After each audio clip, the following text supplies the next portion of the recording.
E.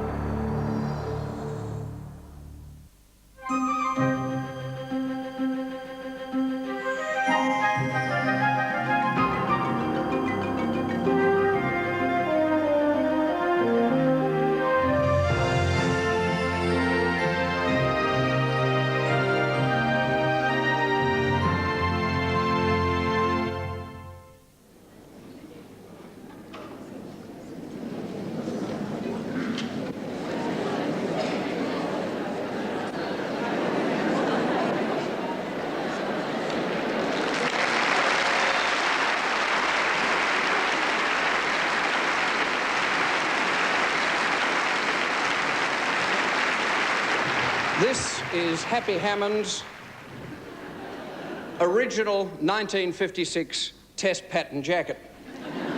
I borrowed it from Andrew's father. Do not adjust your set. Hello, good evening, and welcome to the State Theatre in Melbourne and the second round of World Series debating. It's also the fourth Melbourne Comedy Festival debate, now the second hottest ticket in town after a one-way ticket to Queensland. Philip Adams' first law of television is that the weight of the backside is greater than the force of the intellect. Perhaps that's why so many of you have been content to park your backsides on theatre seats rather than stay at home and be forced to think about the program on television. Have you torn yourselves away from a guaranteed good time, or have you positively rejected television as a bad influence? That is the essence of our motion that TV is bad for you. Good or bad, it's certainly been pervasive. Television was first publicly demonstrated in 1926 by a penny-pinching Scot, and the rest of the world has been paying for it ever since. In 1987, the global total of homes with TV sets passed 500 million. The viewing audience for the last World Cup soccer tournament was 26.5 billion, which is 5 times the population of the planet. Talk about rating its head off. Would TV lie to you? Have we had 27 years of television or 1 year's television 27 times? Are we still able to think and speak for ourselves, or has television destroyed all forms of human response? Blimey. And what are we watching anyway? On the one hand, the average American child reportedly sees at least 26,000 murders on TV by his or her 18th birthday. On the other, Alfred Hitchcock sardonically notes that television has brought murder back into the home where it belongs. But the news isn't all bad. According to David Frost, television is an invention that permits you to be entertained in your living room by people you wouldn't have in your home. We have 6 of them right here.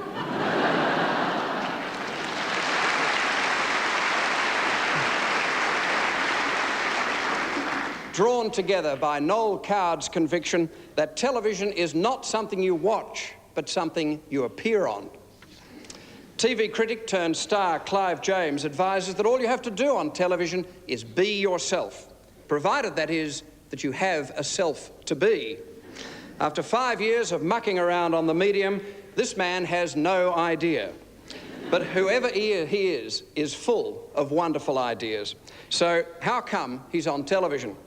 Because it's good for him and bad for you to lead the affirmative case, Andrew Denton.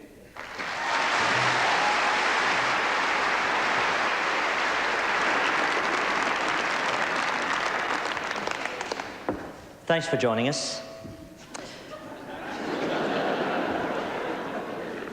It is not enough for these people here to argue this afternoon that television is good for you, that it can be entertaining, educational, even therapeutic.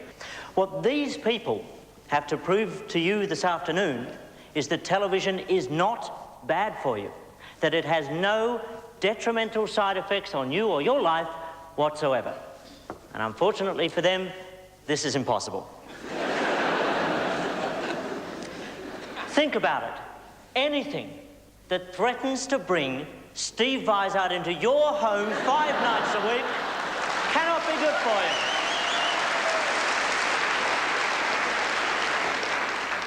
This is unarguable, and it's also a cheap shot, because, as my colleagues and I will demonstrate this afternoon, the fault lies not in our TV stars, but in ourselves. Take your brain, for example, an extraordinary organ which sets us apart from the entire animal kingdom, which enables us to encompass concepts such as time, space, logic, to create and appreciate maths, poetry, music, art. Why, then, do we choose to fill it with 427 episodes of Gilligan's Island? Especially when we know that no matter what happened last episode, in the next episode, the same people will be doing the same overacting on the same island, and nobody is leaving. In it goes, right next to the 700 episodes of Lost in Space. Taking up precious neurons which could be employed doing something wonderful. And the awful thing is that the more of these pieces of crap you load into your brain, the more the brain begins to lose things it might one day need. So eventually you end up knowing all the words to the Mr. Sheen commercial, but the name of the Prime Minister mysteriously eludes you. If the theme song to Gilligan's Island were our national anthem, it would be the most lustily sung national anthem in the world. Perhaps a more potent example of the detrimental effect that television can have on your brain is to think of how people react to the prospect of being on television. Have you noticed how perfectly ordinary, respectable, intelligent citizens turn into gibbering loons the instant a home video camera is turned onto them? I'm a barrister. You're on camera. This is not good. This is not normal. Juju, bad medicine. But it's not just the trivial bits of television that warp your brain, it's the so-called important bits, the educational bits, the top-rating bits, news and current affairs. Hands up all of those who channel hopped during the Gulf War. I did. Wasn't it a great war? Wasn't it fantastic? It was the best war. I can't wait for the sequel. It was just like entertainment this week with the teeth blacked out for security reasons. I was actually in America for the first 2 weeks of that war, and this is a true conversation. I overheard one guy say to another, "Did you watch the war last night?" And the other one said, "No, I watched the basketball. I've seen a war before." Remember the invasion of Somalia? Wasn't that great? Wasn't that fantastic? I love that one. All these Marines invading Somalia by night onto the beach. The only thing to guide them, the lights of 100 TV crews. The Pentagon is still unsure if it was an invasion or a photo opportunity. It's an ugly business. Henry Ford once said that history is bunk. Well, I say to you that TV news is bunk. Consider this. If Jesus came to Earth tomorrow as an American, he would be on every television and current affairs show known to man before doing his Nike ad. But if Jesus had the misfortune to come to Earth tomorrow as a citizen of, say, Senegal, probably the only TV show he may get an appearance on would be The Extraordinary on Channel 7. Where Warwick Moss would introduce him as a bizarre voodoo man from Senegal who can raise the dead and walk on water. And after that, extraordinary footage of a Russian goat that levitates. I'm going to break some news to you now, which may come as a bit of a shock. One of the reasons that television is bad for you is because it's not for you. Television is for a very small group of extremely wealthy men who, as an American television executive once put it so charmingly, make programs for the people we fly over.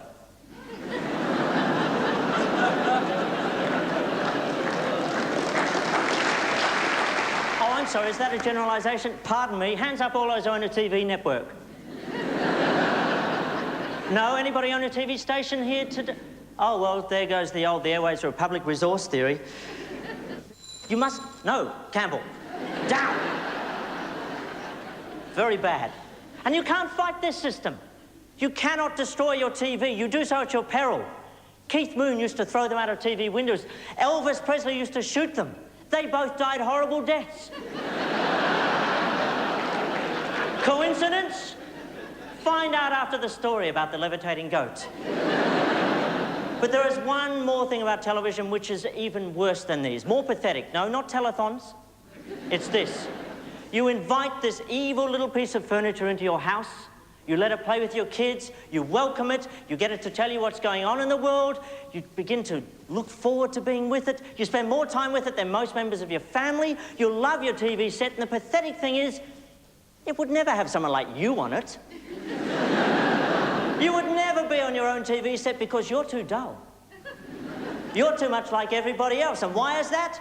Because you spent too much of your life sitting there watching TV.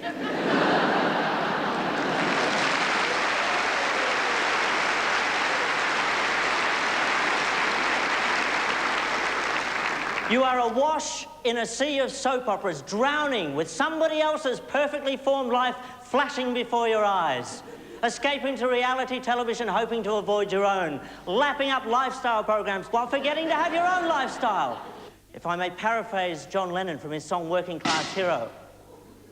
Or JFK from his assassination.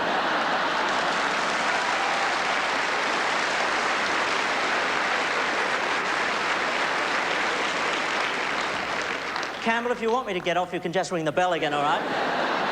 To paraphrase John Lennon, you think you're so clever and classless and free, but you're just TV viewers, as far as I can see, and that, above all, is why TV is bad for you.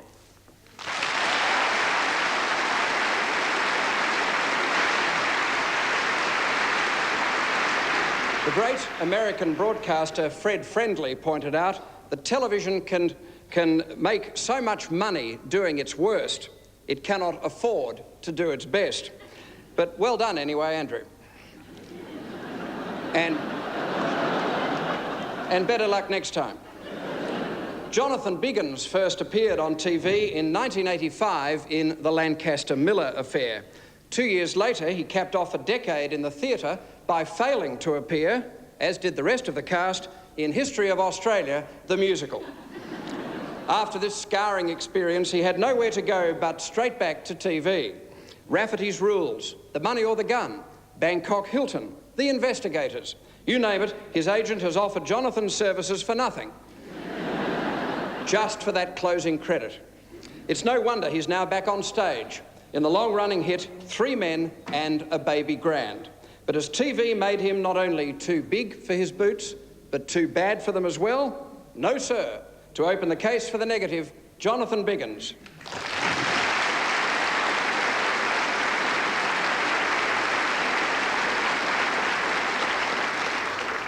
Mr. Moderator, Mr. Music,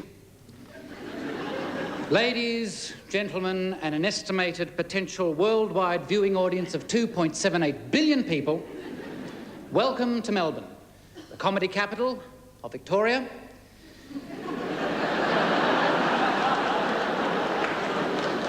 Welcome to this festival debate, a vigorous clash of forthright minds, safe in the knowledge of democracy, where ideas and beliefs can be challenged, exchanged, and embraced without fear or favour.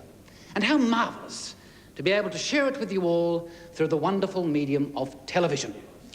Perhaps the greatest invention for communication and inclusion of all time. An invention which the affirmative team would have you believe is bad for you, that this very programme is sapping your will to live. In that case, you'd better switch off right now. And I shall continue to talk to these people and those viewers at home of taste, discretion, and free will who have said, I shall decide what is good for me, thank you very much. And I don't need any thought police telling me otherwise. And what a hypocritical bunch of mind plods they turn out to be.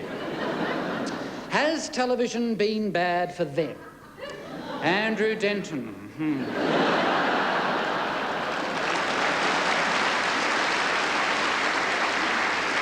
Now, I think it is fair to say that were I to walk down an average street with a television camera, approach an average citizen, as Mr. Denton himself has done from time to time, when he wants people on his show that he doesn't have to pay, and were I to ask them, has television been bad for Andrew Denton, I don't think in any honesty they would say, oh, yes. It's turned him into a nobody. On the contrary, Mr. Moderator, television has made Andrew Denton Television has bought in that suit, those shoes, that raffish haircut. It's even had something to do with his love life. As I read in the gossip column of TV Week many months ago. And they were right, as it turned out. His debating style is from Perry Mason. His one-liners...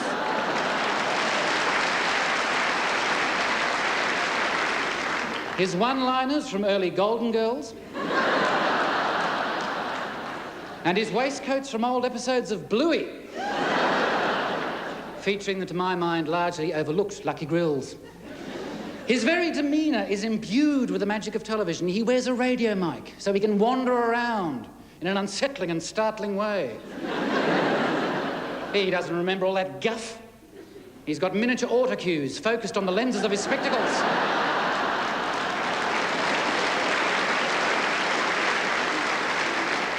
Without his glasses, he is helpless.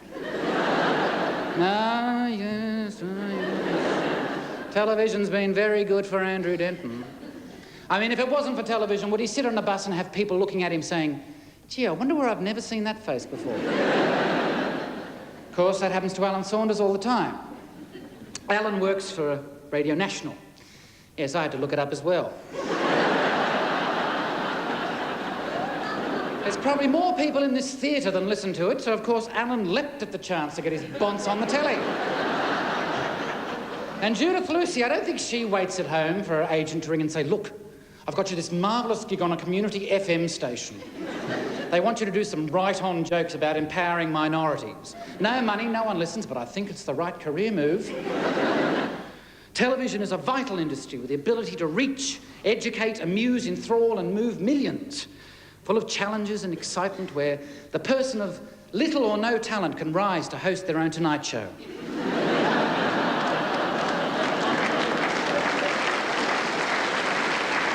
The world is divided into two types of people, those who are on TV and those who want to be on TV. They could be burying the Pope in the Vatican, and sure enough, behind some cardinal, there'd be a little nun.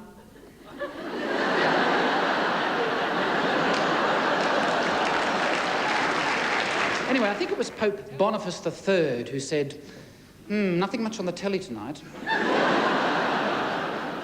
Of course, television was very primitive in those days. It was just a series of frescoes painted very quickly, one after the other.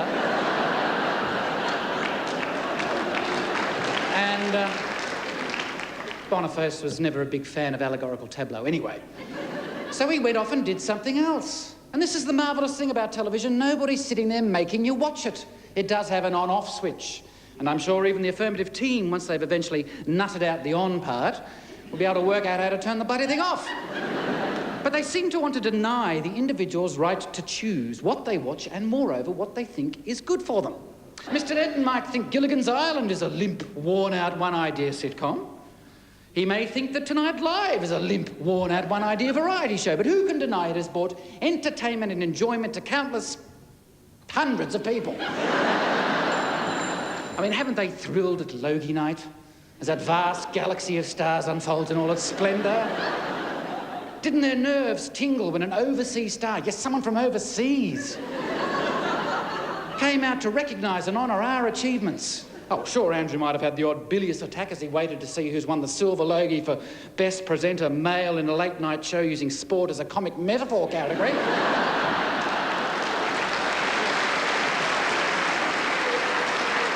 But even he, ladies and gentlemen, must have felt the lump of pride as Darryl Eastlake strode up to accept the award.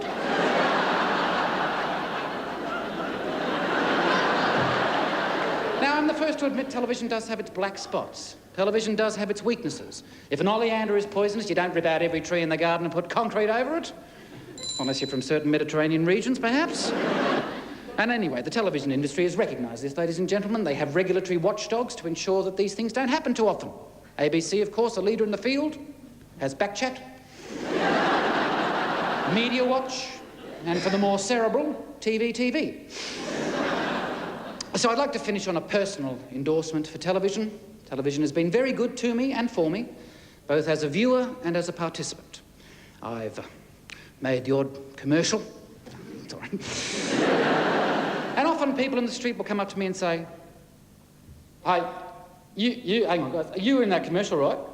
You in that commercial with the pizza? Go and do the bit with the pizza, that's good there. Go and do it, go and do it, go on." And I don't have to tell you, ladies and gentlemen, just how proud that makes me feel.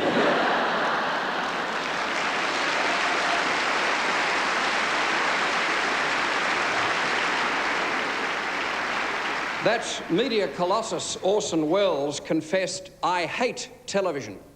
I hate it as much as peanuts, but I can't stop eating peanuts." Alan Saunders has a weakness for the media. Yet, as a master of science in logic and scientific method, he's spectacularly overqualified to partake of the media. Still, he has made a meal of it. In print, as a regular columnist on food, and on Radio National in the science show, Science Bookshop, and the food program. He also helped organise the 6th Symposium on Australian Gastronomy, which was held in Geelong. For no apparent reason. Awarded last year's Geraldine Pascal Prize for a distinguished contribution to our cultural life, Alan is nevertheless attempting to argue that TV is bad for you. That's not only a tall order, but quite a mouthful. Continuing the case for the affirmative, Alan Saunders.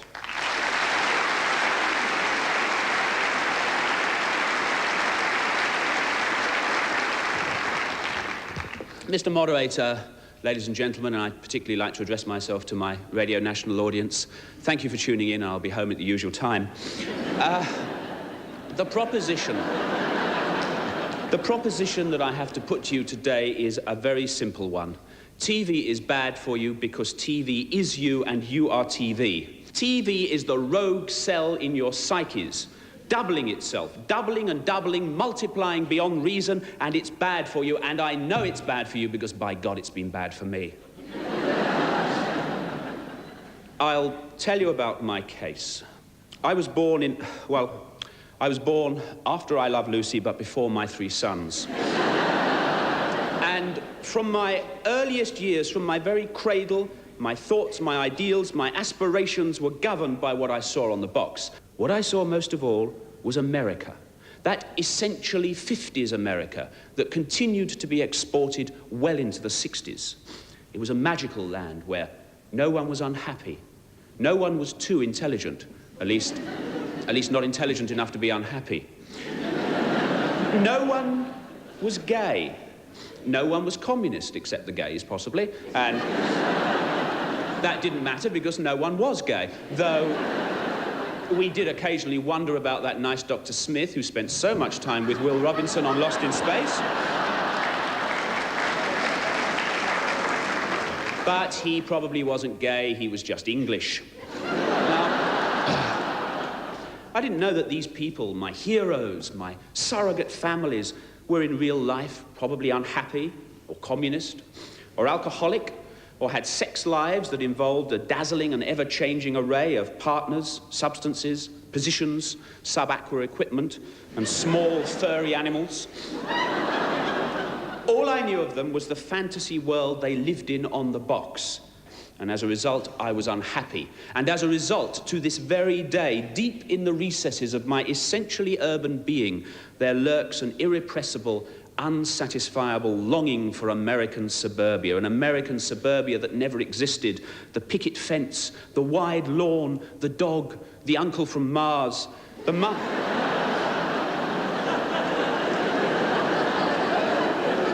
mother-in-law who can turn people into frogs just by wriggling her nose. I grew up, just a little, I grew up and I watched the Avengers and I longed to be John Steed, urbane, debonair, with an umbrella that never got wet. And above all, I longed to be thrown around the room by a woman in black leather. An ambition that I have since found is very unrealistic. Or at least extremely expensive. Now, it's enough to say that you see before you a man ruined by TV.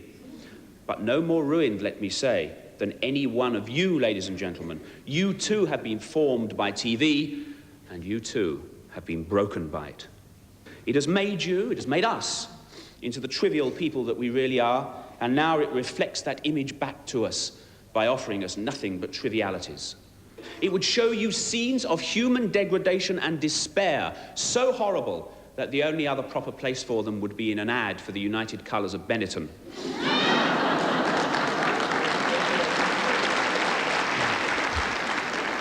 But is this what you want? Is it what I want? No, what we want is real life, inside edition, hard copy. We don't want stories about Eastern Europe. We want secretly filmed, authentic footage that conclusively proves that Elvis is alive and conducting a clandestine affair in Des Moines, Iowa, with a former member of the Chippendales who underwent a sex change operation after he was abducted by aliens and told that his mission on Earth was to give birth to a new race of super beings whose phenomenal powers would enable them to listen to Achy Breaky Heart without any ill effects.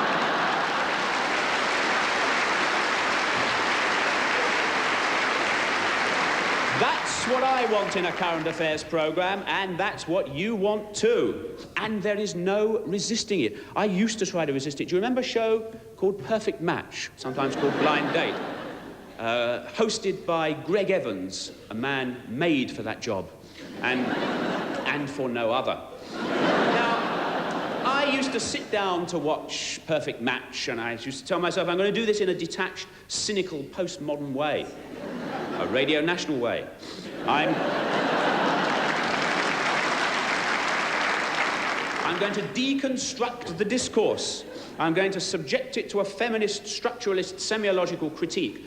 After 5 minutes, I was saying, oh, I do hope she picks him.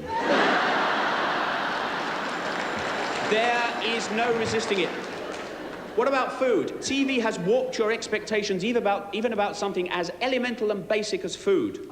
They would have you believe that it's quick, that all you need to do is to open the oven door and say, here's one I prepared earlier. Now, it all represents a deeply unrealistic view of life.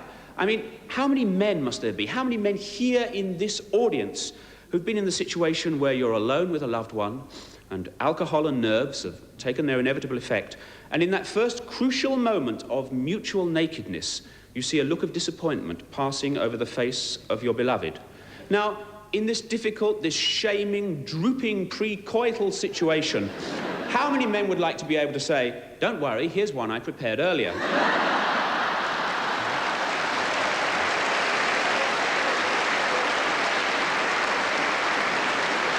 I know I would. Frequently. But then, that's the ultimate lie that TV tells you. It would have you believe that life can be prepared in advance. Because TV, unlike life, is always designed. TV, unlike life, is always scripted and edited. I mean, think, ladies and gentlemen, how much better your lives would be if they had a decent set of production values. Think how much better the lives of the team for the negative would be if they had a decent script editor. But they haven't, and we haven't. None of us have. And so we continue to lead our lives in the way in which people have always led their lives, wandering, confused, and inchoate.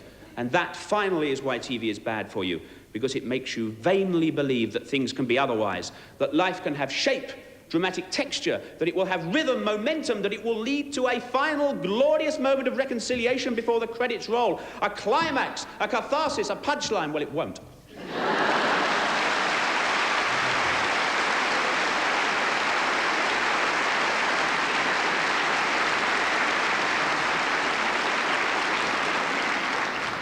As his ABC colleague, Robin Williams, has said, that's typical Saunders. Honest, sceptical, elegantly direct, and pleasant-looking in a knobbly kind of way. That's what TV does to you. It's either food for thought or chewing gum for the eyes. Clive Barnes wrote that television is the first culture entirely governed by what the people want. The most terrifying thing is what people do want. For 2 years, the people of Victoria wanted Joan Kirner as Premier. 6 months after a change of government, they want her back again.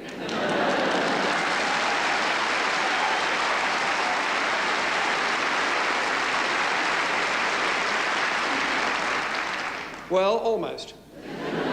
Beginning with the Victorian Federation of Parent Clubs, this willing worker of Williamstown has spent 2 decades in politics and 7 ministerial years in the glare of TV spotlights. Has she been good for TV, or has TV been not bad for her? To continue the case for the negative, and if you'll just look into that camera lens over there, you'll find what you're looking for, Joan Kirner.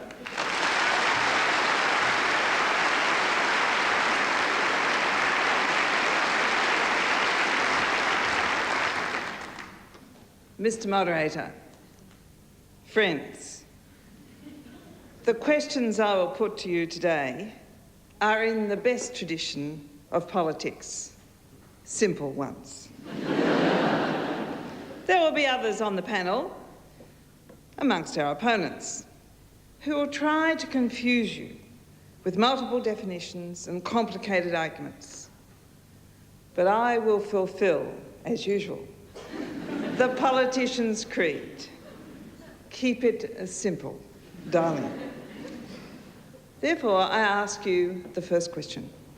How can TV be bad for you if it brings into your kitchen Andrew Denton and Wendy Harmer? And then, with your own flick of the switch, gets rid of them. Do you realise that almost the only bit of power that Victorians have left to them today is to flick the switch on Jeff Kennett?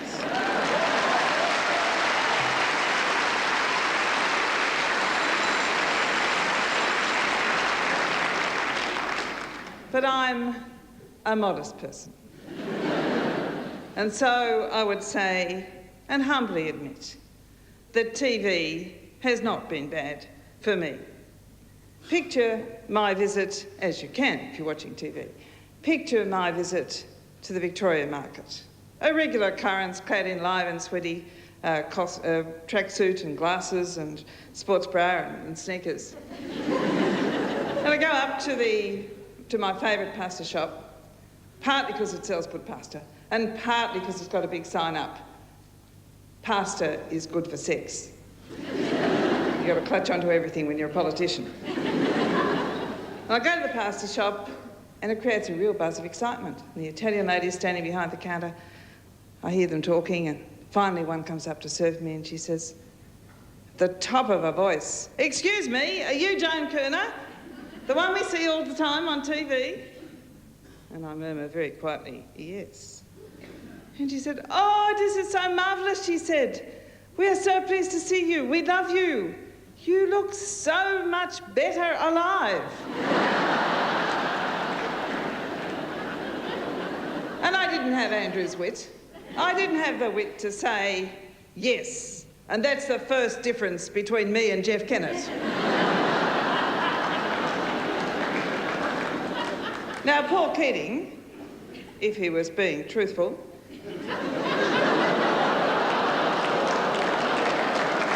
would have to say that TV is not bad for you. In evidence, he would point to Question Time. TV and he have made Question Time an art form. Let me just remind you of some of those wonderful things on Question Time which have shown us that TV is not bad for you. I mean, if Paul Keating had said on the radio, or simply in print, that John Hewson's explanation of Fight Back reminded him of how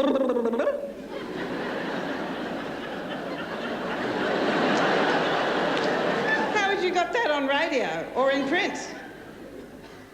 Would have sounded just like Tim Fisher au naturel or Peter Reith at his best. But you can do on TV. Andrew does it all the time. Clive James, that brilliant TV performer and interviewer, says that the best function of TV, it's not bad for you, because in fact it provides a window on the soul. The souls of people like Mikhail Gorbachev, the souls of people like Nelson Mandela, one of my heroes, one of Andrew's heroes, and they could not be stopped by the repressive forces in their community because, in part, by the power of TV. Now, let's take Bronwyn Bishop. No, let me reverse that. Let's observe Bronwyn Bishop. Without TV, we might have thought that Bronwyn Bishop was in fact simply a very careful arguer for the public against hapless public servants, hapless taxmen. But thanks to TV, we know she's much more than that. We know that she is intent on redefining leadership as Maggie Thatcher to the power of one. The power of one Bronwyn Bishop. Paul Liner puts it well. He says that Bronwyn Bishop has redefined politics into warfare, with the image of Bronwyn standing there in a Centurion tank. She was the one with the black outfit on. For camouflage, read Bronwyn Bishop smiling. For ceasefire, read Bronwyn Bishop sleeping. And for indispensable on television, read Bronwyn Bishop's hairdresser. And finally, in politics, it is very hard to get a proxy you trust. But I did it through TV. That brilliant comedian, Magda Szubanski. Night, weekly, night about, she'd stand there and send me up. Victorians laughed, and I laughed with her. If that's what you can do with TV, it can't be bad for you.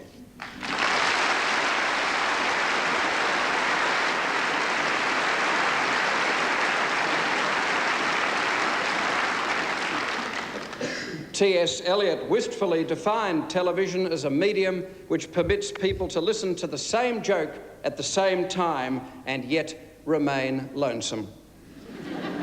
Joan. Let's cheer ourselves up. Judith Lucy first appeared at Melbourne's Le Joke 4 years ago, immediately attracting great acclaim for her brilliantly funny ability to take everyday experiences and boldly expose their idiosyncrasies with deliciously extravagant irony. She also has an agent who talks like someone from Entertainment Tonight underwater. But has she done any television? Well, she certainly laid them in the aisles at the Moosehead concert, yes, but has she done any television? Just a minute. She did 2 months at the Hilton Comedy Club, the hilarious Found Objects, and her own one-woman show, No Waiter, I Ordered the Avocado, plus appearing with Jim Owen, Julian Clary, and Bob Down. Listen, has she done any television? Well, not yet. But in the next series of the D-Generation's Late Show, watch out for the third speaker from the left. Or is it the right? Judith Lucy.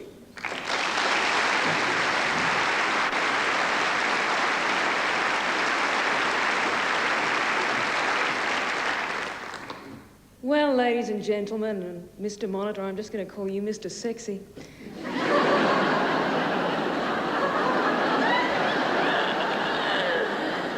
You know what I see here, plain and simple? I see truth on this side, and I see avarice on this side. We are putting our livelihood on the line here by being decent enough to come out and say, look, we watch television, we're a part of television, but we're coming out and saying television is bad for you. Do you know who we have over here? We've got 3 television prostitutes, ladies and gentlemen. Yes, we've heard a bit about what you've done on television, Jonathan, and don't think I missed your appearance on Tonight Live just a couple of weeks ago. Nice speech, Johnny. Good to know there's no sour grapes there, isn't it?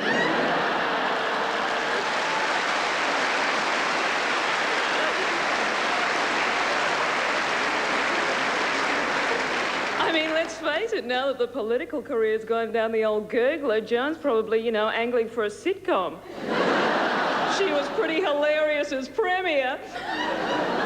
No, You know, you say anything for television, Joan. You know how it is. And, of course, Wendy Harmer, well, we would all be saying Wendy who if we hadn't seen her on ABC TV program after ABC TV program. She can't wait to get her hot little hands on another television show. By crikey, we'll probably be sleeping with the same producers to try and get one.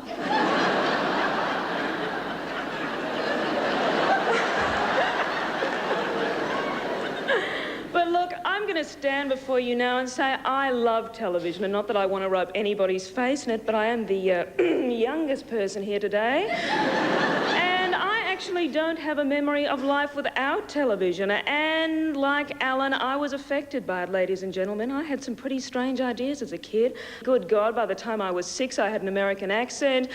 I was getting around in a pink genie costume. Every time the phone rang, I was picking up a shoe. I still believe that you could build a fax machine out of coconut shells. Then I started watching things like Days of Our Lives, General Hospital, Another World. I wouldn't look at a man unless his name was Chuck or Snapper. I mean, I didn't think you could have an intense conversation with someone unless they were standing behind you and you were looking out, just doing a lot of meaningless expressions.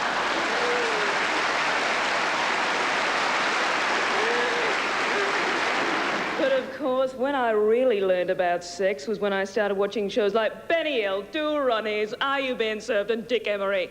I got around in a very tight-fitting nurse's uniform for years, trying to get short, bald men to stick their head in my cleavage. I thought if you had sex with someone that one of you had to go... And that, you know, if you opened the wardrobe, you'd find a vicar in there with his trousers around his ankles going, "Oops, there's my bottom." Be lying to you, ladies and gentlemen, if I told you now, "Oh my God, you mean she may never regain consciousness? I'm pregnant, I'm an alcoholic." I'd be lying to you. If I told you that all those years of "Who do you think you are kidding, Mr. Hitler?" all those years of television hadn't had some sort of effect on me.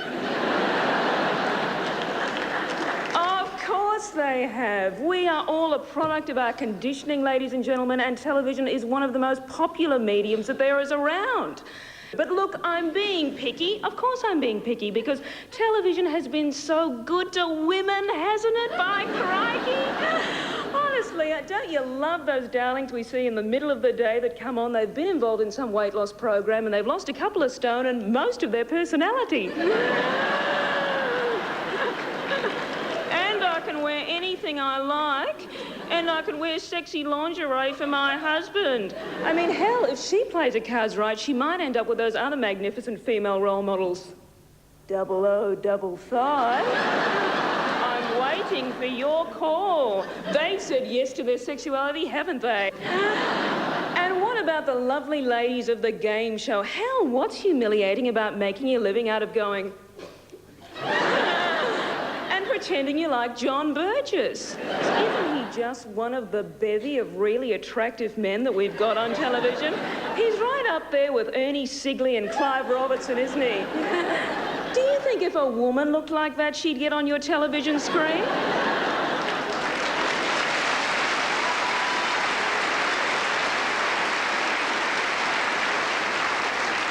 My God, if Jennifer Kite ever got as fat, ugly and old as Clive Robertson, somebody would probably shoot her. And Clive would probably think it was a pretty good idea.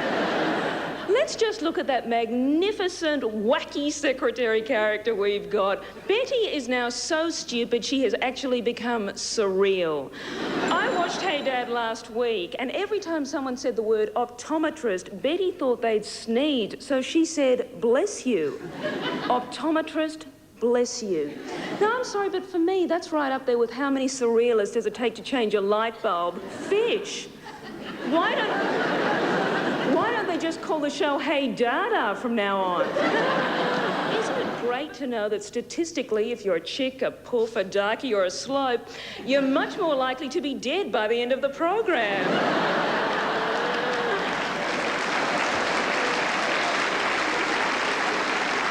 But hell, It's one of the only ways you're going to get on telly, so may as well make the most of it, eh?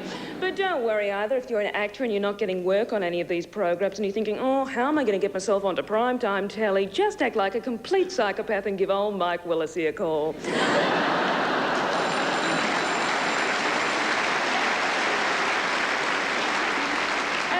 Worry about the kiddies too. I mean, I read a letter in The Age last week where a 16-year-old girl wrote in and said, who needs Catcher in the Rye? The characters from Beverly Hills 90210 tell me everything I need to know. What? That family is such a bunch of goody-goods. They make the Brady Bunch look like the Mansons. The one time someone experimented with drugs in that program, they were put in a psychiatric ward. The only question that show raises is what is 28-year-old Luke Perry's character Dylan still doing in high school? But what can I say? I watch Beverly Hills 90210. I love that show. But I am not going to stand here and tell you that it's good for you. I'm not going to stand here and tell you that anything that is responsible for bringing Sophie Lee into our living room so that young boys can hump their couches in between watching Bugs Bunny and Daffy Duck is a good thing. Television is bad for you, I'm sorry. But I just want you to remember one thing when you're thinking about whose side you're going with later on today. I want you to think of this side as Carlton United, and I want you to think of us as Alcoholics Anonymous. Because they're going to say it's good for you no matter what for their own personal gain, ladies and gentlemen. But we're here to say it's bad for you, but geez, we love a drop.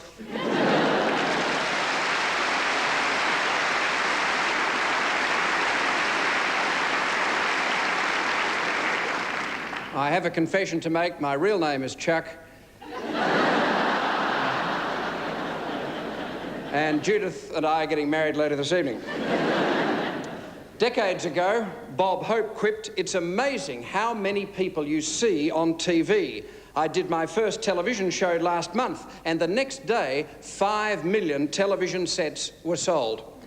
The people who couldn't sell theirs threw them away."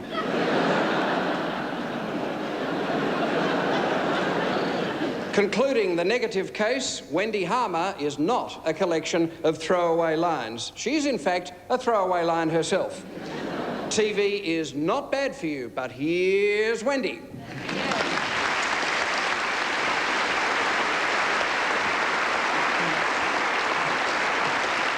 Ladies and gentlemen, Mr. Moderator, and the handful of viewers remaining, what you've been hearing tonight are a bunch of worn and tired-out arguments from a bunch of thought police, elitists and snobs, people who are, as Andrew Denton said, entranced with the majesty of their own brains.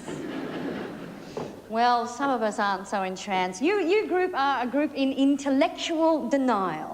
These are the sort of people who, after you've come up to them and you've just given them all the best lines from The Simpsons, will look down their noses at you and say, "Oh, I don't watch TV, actually." As if they're occupying some Elysian moral high ground littered with back issues of Quadrant magazine and Playbox theatre ticket stubs. Ladies and gentlemen, I'll tell you why TV's a bad thing for you. If there was no TV, you would have to go out. Maybe you'd go to the local wine bar where you'd find a man like Andrew Denton propping up a frisky little Chablis and boring you witless with some monologue about why a game of football is a meaningful allegory on the human condition, as he's been doing ad nauseum on TV for years. Or you could go to a live comedy club and you could see Judith Lucy performing there, and if you hadn't seen the ad she was taking the piss out of, you'd miss her entire act.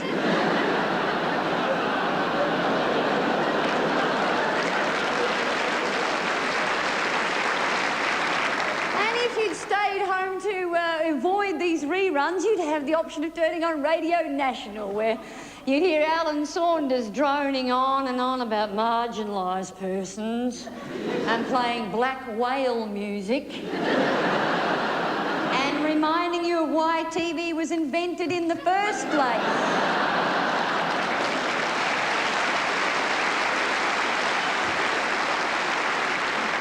These people over here are saying if you took TV away, our lives would be richer, they would be fuller, No, they wouldn't.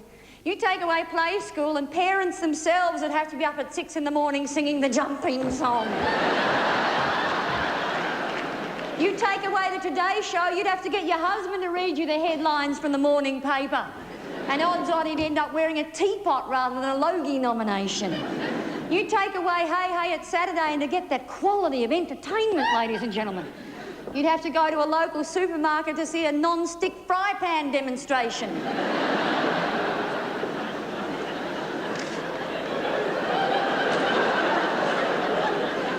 And where would we be without advertisements on television with an entire lounge room stuffed full of junk mail? That's where. Look, Mr. Sheen and Spray and Wipe are the necessities of life. Do you really want to go back to the days when advertising men sell you things door to door? You want to wake up one morning, 10 o'clock Sunday morning, and there's John Singleton in his Porsche parked across your lawn with a boot full of squeegee mops. And you thought the Mormons were appalling.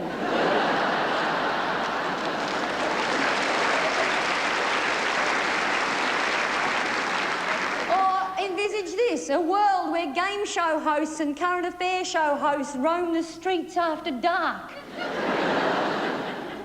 Where a lone female could run into Ian Turpie or Darren Hinch with time on their hands.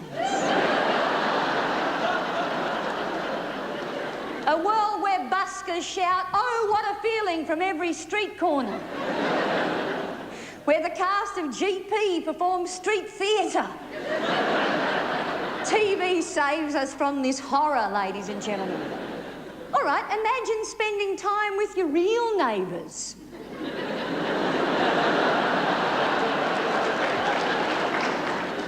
Have you seen Funniest Home Videos lately? They're the best bits of what's happening out there.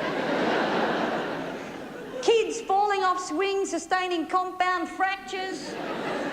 Dogs with their heads stuck in rubbish bins. In fact, Sylvania Waters is exactly the result of putting real life on TV.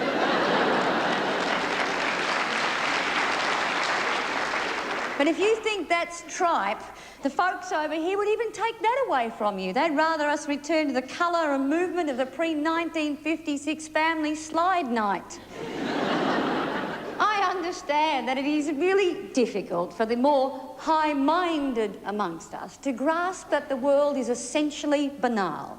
But if we were all as educated and politically aware as these people would have us be, life would be like being stuck in one long ABC staff meeting. We all know that the two most compelling things in life are food and sex, both of which you can do while you're watching the telly. And good luck to you out there. Both of which you can't do sitting in the Opera House watching Bloody Madam Butterfly. Even with a standard of television as it is, the average person sees more drama, more opera, more ballet in any one year than any royal patron of the arts did during the entire Renaissance. And we all know what members of the royal family really want to watch anyway: Monty Python, Wham concerts and Neighbours. The phrase, "Oh, I don't watch TV, oh, I don't watch TV, I don't watch TV," has become a meaningless mantra for people who are afraid of life, ladies and gentlemen. Because that's what TV is. It's life, and it's no better or worse for you than life. The realists among us know that a lot of life is inconsequential rubbish. TV is merely inconsequential rubbish with knobs on.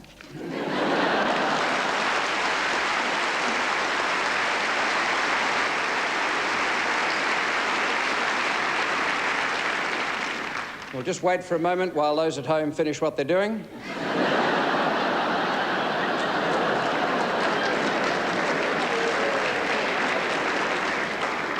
Jolly good.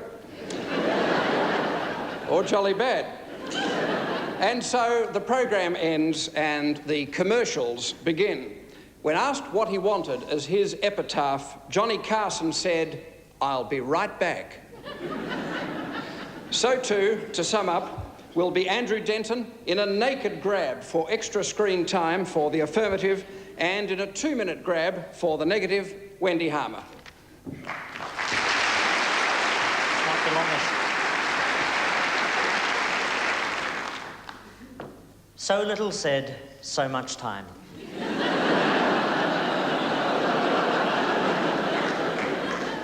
Let us deal first with Jonathan Biggins, who I think was wearing glasses as he spoke. Now,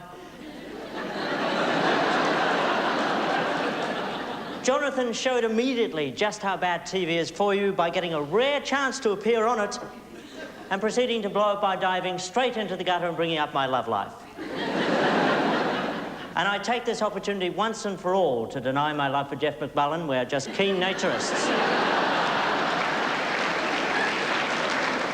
Jonathan asserted that television made me. Well, my parents will be disappointed. What a waste of a frantic, sweaty evening that was. Jonathan kept arguing that TV was good for us. Well, of course it is. We don't deny that. But what we're arguing, which I believe is the subject of this afternoon's debate, is that TV is bad for you.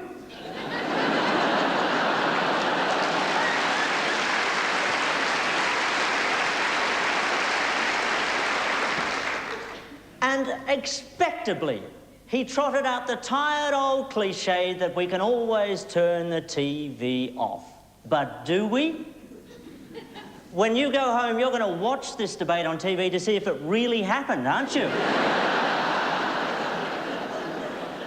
Joan also trotted out this cliche, but I'm not surprised. She's obviously a bit shell-shocked. She doesn't understand. She no longer has a comprehension of modern media. Of course, she thinks that television is not bad for you, because after the treatment she copped at the hands of the Herald Sun, she'd think any media is good.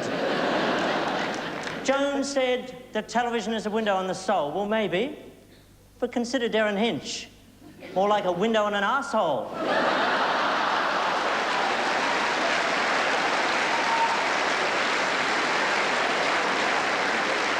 Wendy said that TV is life. TV is like... I presume that she's going for a drink with the Simpsons after the gig. Wendy, a former Radio National DJ, as I recall. Living proof that the world is essentially banal. Wendy mystifyingly used terms like intellectual and work of art, whereas I thought we were talking about television. We don't want you to turn your TV off. We want you to turn your brains on. And consider this. The ultimate condemnation of TV lies in the future. You know how television waves head out into the cosmos and into other solar systems and planets? Have you ever wondered why no other civilizations have visited us? It's because they've seen our TV shows and assumed that we're not one. Because they look at it and think, if they were really together, Gilligan would have been off the island after episode 1. Maybe what you'd like to consider now is fairly daring. Before Wendy gets up and speaks, you sitting at home, turn off your TV.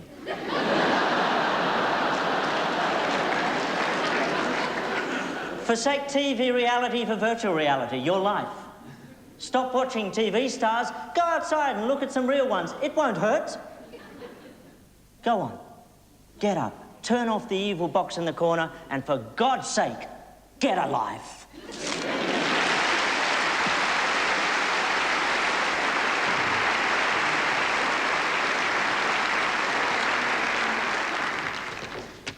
Ladies and gentlemen, if Andrew Denton is not going blind from watching too much TV, after seeing him up here tonight, I think you'll have a fair idea of what is making him go blind. And he's doing it in public.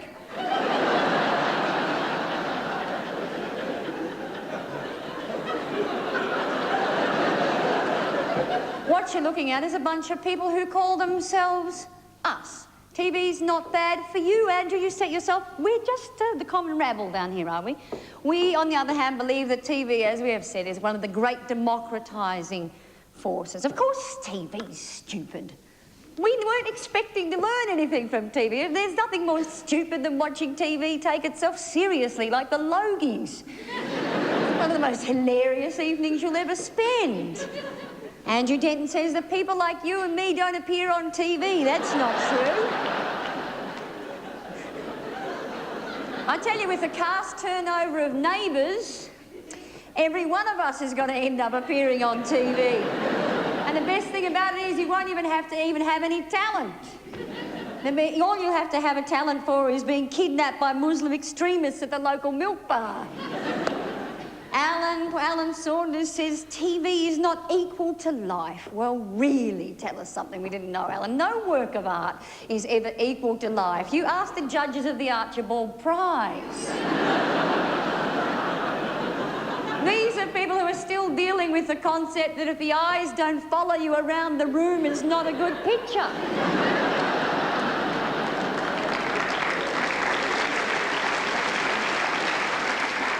And Judith Lucy, the human sponge. What sort of porous material is your brain made out of, Judith? You've obviously had your hot rollers in too tight, darling. Judith should be put on the Jenny Craig TV diet. Look, TV is not bad for you. You can, well, the only way, really, let's face it, that TV could be bad for you is if you accidentally spilled a cup of coffee down the back of the set while you're trying to get a decent reception on the ABC. We rest our case, thank you.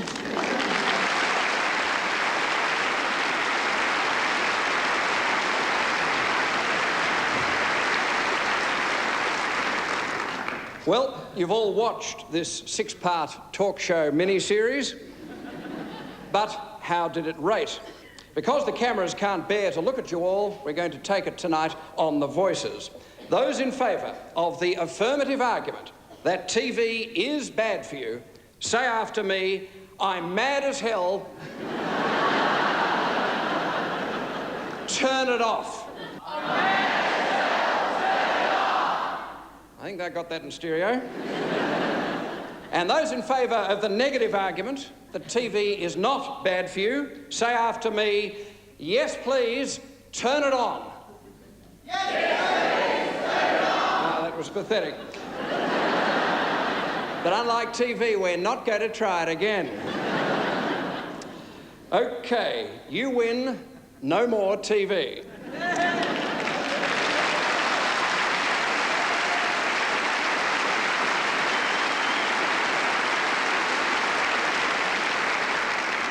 We have taken up enough of your useless time, except to do what TV does so well, repeat.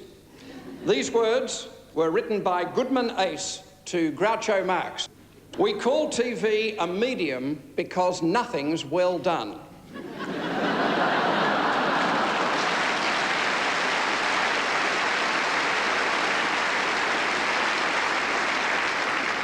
It has revolutionised social grace by cutting down parlour conversation to 2 sentences. What's on television and good night. For those who just tuned in, whatever has been on, you've just missed it. Good for you. Good night.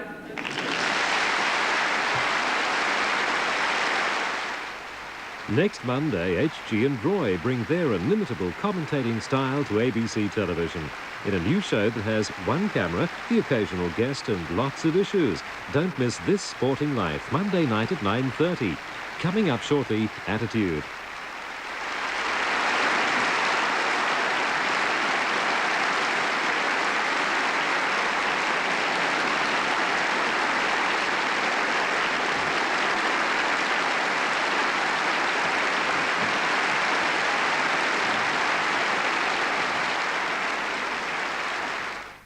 Southeast of the Cape of Good Hope lie the Crozet Islands.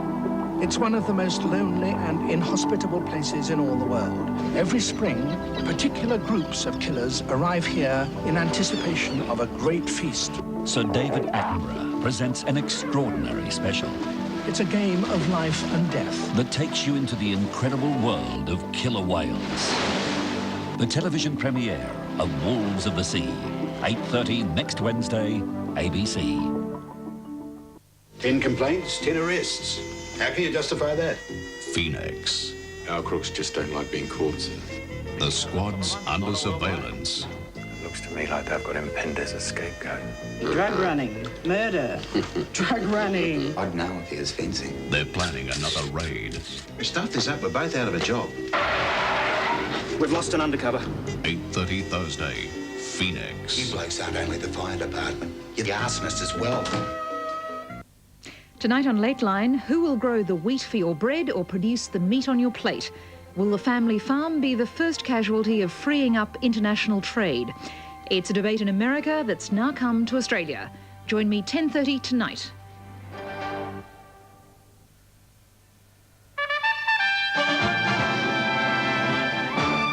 Hello again, Clive Hale for ABC National News. Sporadic shootings and petrol bombings and empty rush hour trains and buses are heralding nationwide rallies in South Africa for murdered ANC leader Chris Hani. The ANC's call for a nationwide stoppage is being largely followed. 3 zones on the Eastern Cape have been declared unrest areas, giving police wider powers. The retail giant Woolworths is to be sold in July in the biggest share float seen in Australia. Woolworths owner, the Adelaide Steamship Group, expects to raise more than $2 billion. The float continues the restructuring of the collapsed empire of businessman John Spalvins. State governments are moving to lay claim to patent rights on all native plants and animals.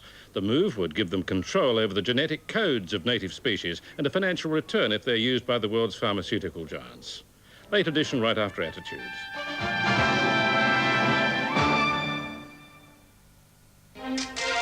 In 1961, the Kennedys, with their wit, glamour and sheer numbers, took Washington by storm.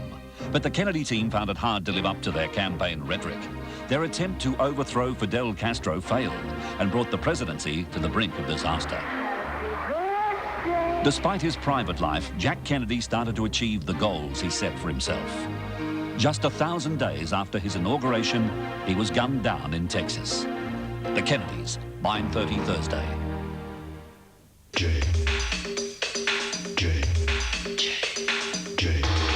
Adelaide, Brisbane, Canberra, Darwin, Hobart, Melbourne, Sydney, Newcastle, Perth, Triple J, across Australia. Jimmy Barnes said yes. Ian Chappell said no. Who will meet L's next challenge? They've scared the living daylights out of the West. They're in winning form and they're unstoppable.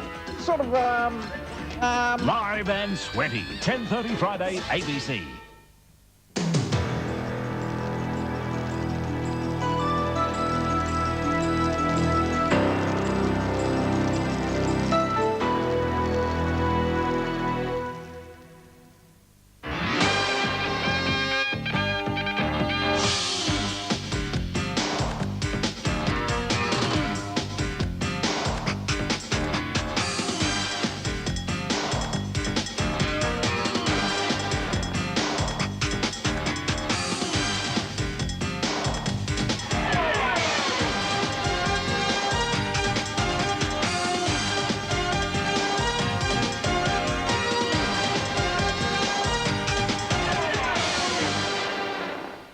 I think the punishment should be a lot severer, and I think the punishment should fit the crime.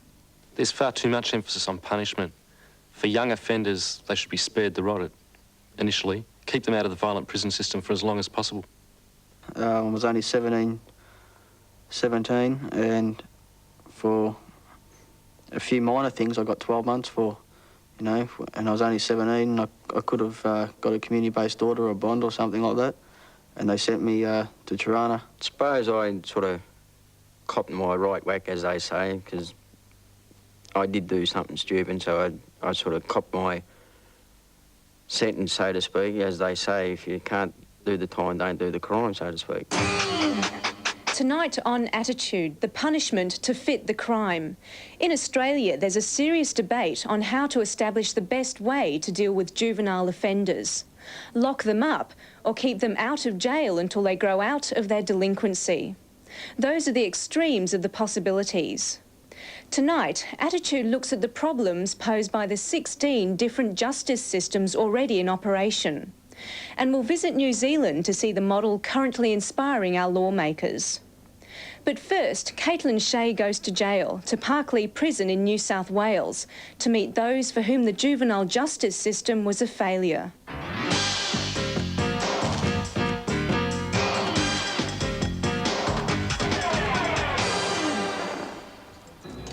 Sydney's Parklea Prison, the end of the road for juvenile offenders. Having turned 18, they've graduated from the juvenile justice system into the adult world of jail. In fact, 70% of adult prisoners in New South Wales were once teenage criminals. Obviously, the juvenile justice system isn't working. Brian Brindley has been defying the law since he, as a bored 12-year-old, started shoplifting. As he grew older, his crimes became worse. Went out and hurt someone pretty bad too, you know. And I wish I didn't do it, but I'm paying for it now anyway, you know, so. He believes the juvenile justice system doesn't work because it's too easy on offenders. All they done really was just give me bonds and that sort of thing. Like I was going to court, you know, they give me a 2-year bond, I'd break it in a month's so time, and they just give me another 2-year bond, you know. And just, to me, it was just a joke. Yeah, I reckon they should have been a lot a bit tougher on me, you know. With shoplifting convictions at age 13, Robert Eldering is another veteran of the juvenile justice system. Court appearances failed to deter his petty crimes, so he was sent to boys' homes and given an education. Then I went to boys' home down Wollongong, and then we done a tech course. Thought to do something like got a job when I got out. Just wanted to be with me mates again, so I didn't worry about going back to the job. Just went out and reoffended. Just the ball was rolling. Robert says the boys' homes were too soft, yet he doubts whether tougher punishments would have stopped him offending. Some blokes, it works with some blokes. Like they get there and they say, no, I don't want to come back no more. I've had enough. Maybe when I get to an age, I think, oh, look what I've done, you know, I've done nothing. Probably think back. But I just got to get to that road. No punishments doled out to these guys when they were juveniles stopped them from committing crimes. They've now ended up in Parklea Prison, the only jail in Australia which specifically caters for 18 to 24-year-olds. The theory is there's a better chance of rehabilitating young offenders if they're segregated from older, hardcore prisoners. Parklea inmates agree. I was in Parramatta jail, and I was 17 years old, and I was locked up in an adult jail. And in that time, 18 months I did in there, I learned more about crime than about school. It scares you. It scared me when I first went to Maitland. It scared me a lot. But if they want to straighten people that way, that's a pretty tough way of doing it, you know. Throwing them, like if they're in for a light crime and they're only in jail for 3 months, throwing them straight into a maximum security like that, it's a bit rough. Things may not be as tough at Parklea, but inmates still long for life on the outside. I miss my wife and kids, most of all, family. Going out night on town with the boys. Freedom. You know, you don't get locked up, this and that. You can do what you want. Food, especially the food, you know, you can enjoy what you want to eat here. You've just got a basic diet which you have to stick to. Whereas mainstream prisons offer little in the way of education, Parklea offers many opportunities. Most prisoners are learning trades or studying for their HSC to better equip themselves for their release. The issue now is whether Parklea is going to work and stop these guys from entering adult jails. At the moment I'm doing education, I'm doing accounting course, computer courses, you know, plus as I've got off the grog and, you know, the drugs and that I was using when I was out there. Had a lot of time to think about, you know, things, you know, where I'm going to go in life. When I get out, I want to, you know, try to get a small business and that together, start doing things. So I'm just sick and tired of all this rubbish, you know, and, you know, get somewhere in life.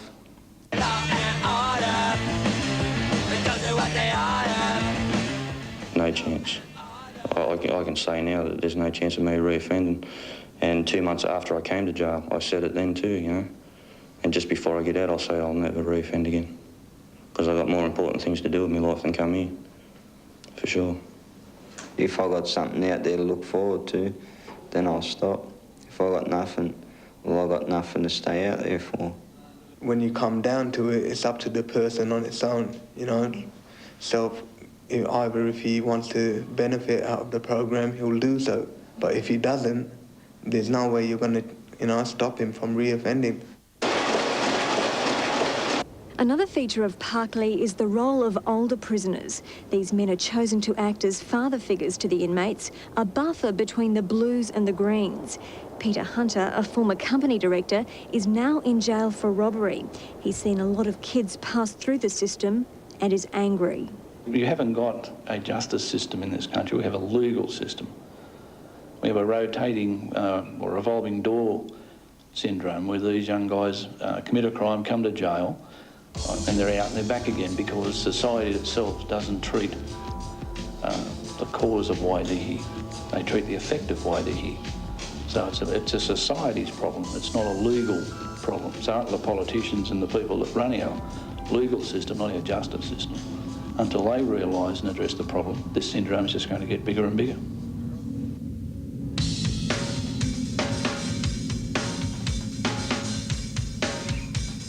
Well, I don't think that it's actually stopping people from committing crimes. I think it's that once they get out, they become more conniving, and because they haven't been punished at all. They're going to come out, be unemployed, resentful at society, perhaps have suffered violence while they're in prison and be more willing to deal it out to other people when they're released. Well, I think it's not really very effective at all. I think what we really need is some sort of... I think we need to try and find the ways of compassionately trying to sort out the problems which people have, which drive people towards crime. It's supposed to be there to teach you a lesson and that, but I don't reckon... For me, it didn't really teach me much of a lesson. It's the first time in jail and never knew a thing about the jail system at all. And from being a young teenager, I sort of had to grow up pretty quickly. The aim of a successful juvenile justice system should surely be to stop young offenders ending up in places like Parklea and then graduating to adult prisons.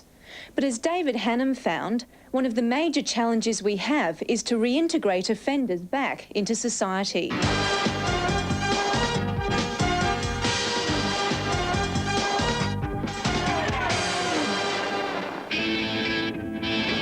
Last year, almost 5,000 people were released from Victorian training centres and prisons. Large numbers of them had nowhere to go. Some, though, were lucky. They discovered the Brosnan Centre's youth service